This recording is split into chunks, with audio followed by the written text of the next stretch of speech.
তোমরা সবাই কী করছো? আশা করি যে যেখানেই আছো ভালো আছো। আর তোমাদের মৌ অ্যান্ড দ্য ডে চ্যানেলের মৌদিভাইও ভালো আছে। তো চলো বন্ধুরা, আজকে সারাদিন কেমন হয় এই ব্লগটা অবশ্যই দেখতে থাকো। তো দিনটা 12ই ডিসেম্বর শুক্রবার। অফিসে রান্না বসিয়ে দিয়েছি, তার আগে বাসি কাজকর্মগুলো সারা হয়ে গেছে। তারপরেই হচ্ছে কী করছি দেখো, একটা মূলো শাক, পালং শাক, বড়ি দিয়ে একটা শাক চচ্চড়ি করছি। আর করছি ফুলকপি দিয়ে, বড়ি দিয়ে, আলু দিয়ে বাটা মাছের ঝোল। আর সোনার পাপা তো বাটা মাছ খায় না, তো তার জন্য আবার ডিম দিয়ে আলাদা করে সাঁতলে দিয়েছিলাম। তো চলো বন্ধুরা, দেখতে থাকো আমার ব্লগটা।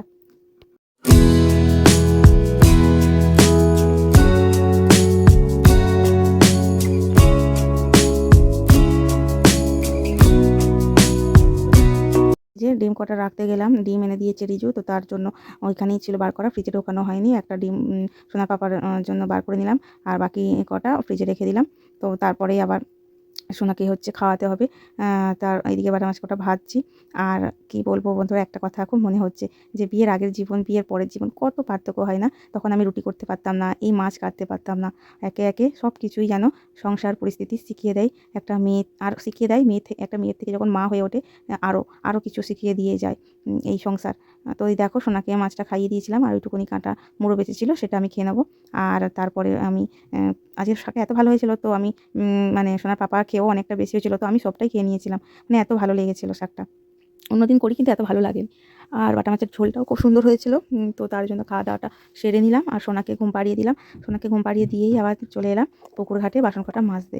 কারণ বাসন কটা না মেজে মানে দুপুরে শুলে বিকালে আবার মানে একটা টেনশন নিয়ে উঠতে হয় যে আমার বাসন কটা মাজতে হবে। তো একেবারে কাজকর্ম সেরেই আমি একটু শুয়ে নিই। তো আবার তো সন্ধ্যে থেকে আবার একটা হচ্ছে রান্নাবান্না, সোনাকে নিয়ে থাকার একটা চাপ থাকে। তো ওই জন্য আর কি কাজটা এগিয়ে নিয়ে গেলেই ভালো। বিকালবেলা উঠে সোনাকে খাইয়ে দিব্যি একটু ঘুরু ঘুরু করে আসতে পারবো বাইরে থেকে। তো আমি হচ্ছে এই দিনের ব্লগটা আর বেশি কিছু শেয়ার করিনি। তো চলো এবারে আমার নেক্সট দিন মানে 12ই ডিসেম্বর শুক্রবার, 13ই ডিসেম্বর শনিবার আমি কি করছি রান্না, সেটুকুনি আমি তোমাদের সঙ্গে একটু শেয়ার করলাম। তো আজকের আমি সোনাকে নিয়ে স্কুলে গিয়েছিলাম। সোনা হচ্ছে এই খিচুড়ি স্কুলে একটু ওকে নিয়ে যাচ্ছি যাতে ও স্কুলের ব্যাপারটা বোঝে। ও একটু মানে কদিন গেলে বছর ঘুরলেই তো ও হচ্ছে স্কুলে ভর্তি হবে। তো তার জন্য এখন থেকেই ওকে মানসিকভাবে প্রস্তুত নিতে হবে। তো এই দেখো কী রান্না করলাম, দেখতেই পাচ্ছ। ওইদিকে কিন্তু আমার রাইসটা মানে রেডি হয়ে গেছে। এবারে শুধু চিকেনটা করলেই মোটামুটি শনিবারের দুপুরবেলা জমে যাবে। আর রবিবার নিরামিষ আমাদের, তো তার জন্য শনিবারই প্রোগ্রামটা রাখলাম। যেহেতু সোমবার একাদশী আছে, তো শনিবার খেয়ে নিলাম মাংস, আর রবিবার নিরামিষ পনির দিয়ে ফুলকপি দিয়ে করব। তার জন্য সোনার পাপা পনির এনেই রেখেছে, ফুলকপি এনেই রেখেছে ফ্রিজে। তো আমার ফ্রিজে মোটামুটি সপ্তাহ 2-1 মতন সবসময় আনাজ মানে আনাই থাকে, স্টকে থাকে, তো কোনো সমস্যা হয় না। তো তার জন্য তো চলো, এইদিকে কিন্তু আমার চিকেনটা কষানো চলছে। আর ওইদিকে আমি ফ্রাইড রাইসটা সমস্ত কিছু ভেজে ভুজে কড়াই ভাতটাও ভেজে নিয়েছিলাম, আর একটু ঘি দিয়ে দিয়েছিলাম। তো এবারে সোনার পাপা বলেইছে যে শীতকালে অল্প অল্প করে ফ্রাইড রাইস আর চিকেন করবে। তো সবজিও অনেক এনে রেখেছে, তো সময় বুঝে করব। তো চলো বন্ধুরা, আজকের এই ব্লগটা কেমন লাগলো অবশ্যই জানাবে। আজকের দুটো দিনের রান্নার ব্লগ তোমাদের সঙ্গে শেয়ার করলাম, আর বাকি কাজ অতটা দেখাতে পারলাম না। তো চলো, আবার দেখা হবে নতুন একটা ভিডিও নিয়ে তোমাদের সঙ্গে, নতুন একটা সময়ে। ততক্ষণের জন্য তোমরা সবাই ভালো থেকো, সুস্থ থেকো। আর ভিডিওটা ভালো লাগলে অবশ্যই লাইক, কমেন্ট, সাবস্ক্রাইব করে যেও।